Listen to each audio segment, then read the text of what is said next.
Last month we moved our entire family to Cyprus from London, and in this video I'm going to show you why we did it, how we did it, and what we're doing now we're here.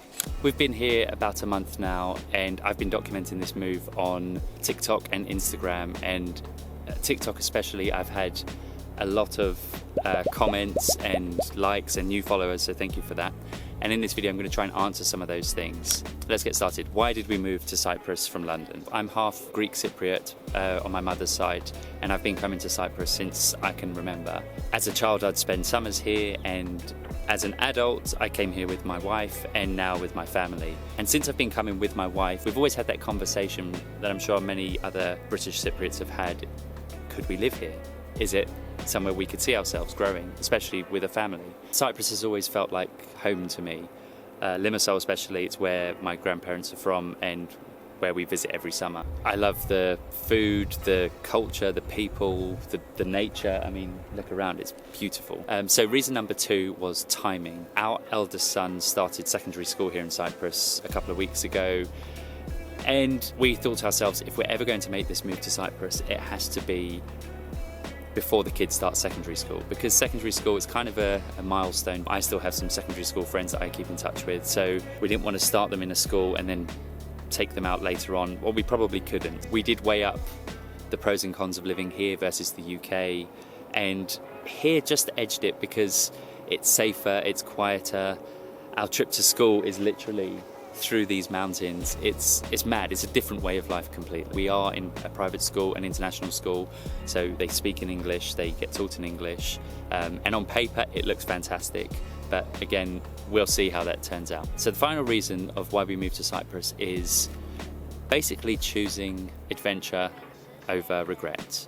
We've always dreamed of coming here, of living here, and we thought if we don't do it, we might one day think, what if? We have 80 to 90 years on this planet as humans, and the first 10 or 15 years we don't really decide what we're doing. That's decided by our parents, and I'm guessing the last 10 or 15 we may also not have the decision of what we're doing. So that leaves us about 50 to 60 years, and you know, that's not a long amount of time. I don't want to be 80 years old and look back on my life and go, I wonder what would have happened if we'd have moved. If you have a dream, whether that's moving abroad or starting a new business or challenging yourself to something, go for it. If you can, if it's an option, if it's a possibility, go for it. So how did we move here? Okay, it wasn't as simple as buy a plane ticket and off we go.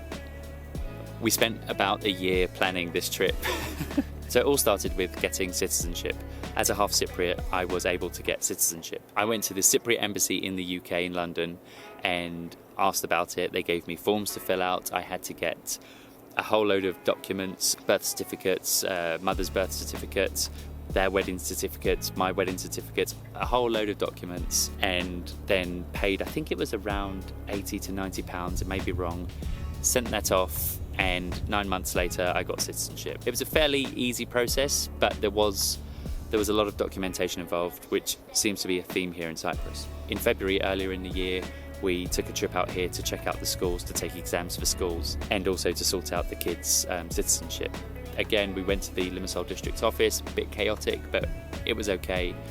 And they basically had a load of forms to fill in. Again, all the documents that we had for mine, sent it off, and I think within a month or two it was ready, but we didn't come and pick them up until we arrived back in August. My wife is not Cypriot, she is English, so she does not have citizenship. For her to get citizenship, I believe she needs to be married, even though we've been married for like 12 years, she needs to be married to a Cypriot, and I've only been Cypriot for a year, for 2 years, and she needs to have been living in Cyprus for 3 years, I think. So she is going to get a yellow slip, which basically means she can live here, work here, and basically be here because her husband is Cypriot and her kids are Cypriot. But again, a long wait time. We applied for the yellow slip when we arrived 4 or 5 weeks ago, and they told us to email someone requesting an appointment. We requested the appointment, and we've now got an appointment in October. So it's a long process, but we're getting there. Military service was another question on TikTok. I don't have to do military service because after speaking to the Cypriot embassy in the UK, the offices in Nicosia, and finally the military department. They told us because my father is not Cypriot, he's British, I do not need to do military service. Our son may have to do it, but it's a bit of a grey area, and I've been told it may be a reduced amount of time, it may be the full term, it may not have to happen at all. I'm going to talk a bit about where we're staying here, because a lot of questions were asking about the cost of living and rent and things like this. And we are fortunate enough to be staying at my grandfather's house in Limassol. He's had a home here for many, many years. We've all used it as a family for our holidays and stuff like that.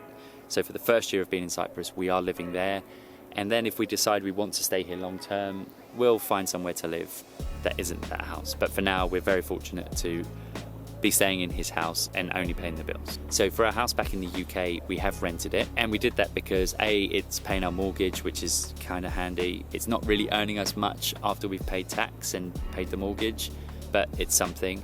But more importantly, it means that after, if we decide after a year we don't want to be here anymore, we can move back to our house in the UK. So if you're thinking of doing it, I would strongly recommend doing the same if it's an option. Our stuff, so shipping has been a big question. So we decided to ship our goods and our car to Cyprus. We decided not to leave it in storage because it's just putting off the inevitable, really. You'd either have to pay for storage long term if we decided to stay, or go back to the UK and ship it out anyway. We also decided to ship our car. The reason for that was we did a bit of research, and cars here are quite expensive, and also some relatives of mine also told me that cars here are very expensive. We have a Kia Niro, it's a hybrid, it's a good car, it's older than 5 years, which means there's a lot more paperwork involved. We're still going through the process of getting it into a Cypriot car, having Cypriot plates. It's still on UK plates, more paperwork, more visits to customs, but I think overall it will be worth it once it's done. We shipped our things with 2 separate companies. We shipped our goods with one company, Peter Morton, and we shipped our car with Andrew Shipping. The reason for that was based on quotes. Basically, one charged less for goods, one charged less for car. And we thought we'd be clever and try and get the best of both worlds. It turns out that the reason Peter Morton were charging more is because they have their own clearing agent in Cyprus, which basically means when your stuff arrives, a guy on the ground here gets all your paperwork together, gets all your documents ready, and then takes it to customs clearance, and hopefully you don't have to pay a load of duty or tax on it. Peter Morton have their own, and they were fantastic from start to finish, from packing our stuff up to clearing customs to unloading it in Cyprus. They were perfect. Andrew Shipping is still good, but they hand us over to a shipping agent for our car, and he's all right. I've got nothing bad to say about him, but he wasn't as organised as the other company. We've sent him stuff that we need, documents that they need to clear our car. He then emails us, come into the office, and he gives us a list of things, and we're like, well, we've sent you X, Y, and Z, and he's like, oh, just send it again. So it's taking longer, and he has a fee as well. I think all in, we spent around 4,000 on our goods, and I think it came to about £1,000 in the UK to send our car, and it's working out to about €1,000 this side for our car. So if you're doing it, if you're shipping your stuff, I would highly recommend just going with one company you're happy with. Ask the questions about clearing agents, because there is more work to do, there are more fees. One big thing that we had to do with our stuff again was whittle down our things. So we did a mix of things. We sold a lot of our things back in the UK on places like Vinted, eBay, Facebook Marketplace, made quite a bit of money on it, around £2,000, which helped offset the shipping costs. We gave a whole load of things to charity. We gave stuff to friends and family, and I think the week before we left, I think I made around 4 or 5 trips to the dump to get rid of stuff. And in fact, even the night before we were leaving, I was still giving things away to family members that lived close by. So a top tip here, if you are thinking of leaving the UK, is just whittle down your stuff. You don't need half of it. We had stuff in our loft that we hadn't seen in 10 years. Even if you're not moving abroad, I would still recommend whittling down your stuff. It's quite a nice feeling not to have so much, and to know that the things you have are things you actually want and use. What are we doing now we're here in Cyprus? So for me, moving to Cyprus isn't about, even though we're in Limassol, which is a beautiful city and is known for kind of, people calling it the new Dubai, and I see that. I like the fact that it's a small city that's growing. There's opportunity here. There are nice places to eat and stuff like that. But I also like the small traditional places. I love the mountains up here, it's beautiful. Except for all the flies. It's about living a wholesome, happy life, to be, you know, by the sea, to be in the sea every week. For me, it's not necessarily about this kind of luxurious, bougie lifestyle. I'm after a better way of life, more time with the kids, more time out in nature, things like that. The kids are settling into their school nicely. Actually, yesterday we went for a picnic up in the mountains here.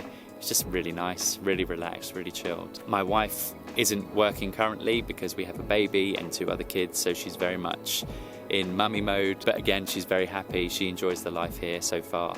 And she's been coming here for years, so it's not unusual for us. A lot of people are asking about the cost of living here. Now, I'm not going to say it's cheap here, because it's not like it used to be. I will do a separate video on cost comparison to the UK, but as a kind of rough guide, it's a little bit cheaper. It's marginally cheaper than the UK. If you shop seasonally, it's a lot cheaper. So we went to the market the other day, we bought tomatoes, cucumbers, beans, honey, eggs, and it was super cheap because it's all stuff that's grown here. It's when you're importing stuff from the UK and other places, it gets expensive.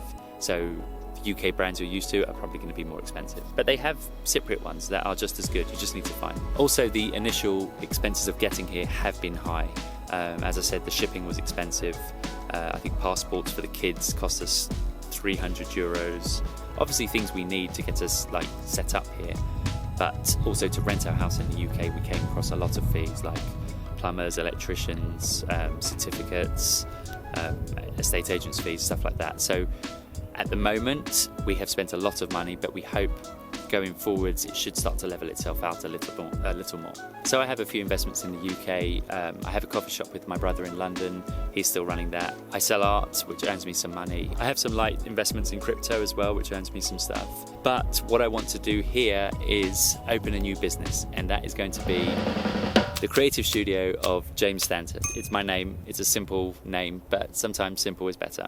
I've been an art director, designer and videographer in London for the last 20 years. I've done everything from tiny logos to huge billboards at Wembley. I've done tube adverts, web design, brochures, videos, YouTube, you name it, I've done it. I've worked for big brands, startups, financial sector, tech sector, lifestyle, even some environmental campaigns and projects. But I'm not just another designer. I also built our coffee shop from scratch. I did everything from branding, the interior design, daily videos, an online store, and I was a part-time barista too. So I know what it's like to bring a business from just an idea to this full operational thing. I'm also an artist, as I mentioned previously, and that will be a big part of the studio too. I want to definitely mix client work and my own personal creative work here in Cyprus. Currently, it's just me, a laptop and a Wi-Fi connection, but the plan is to grow and open a physical space somewhere in Limassol ideally. And I am bringing some clients with me here to Cyprus, so I have some work lined up,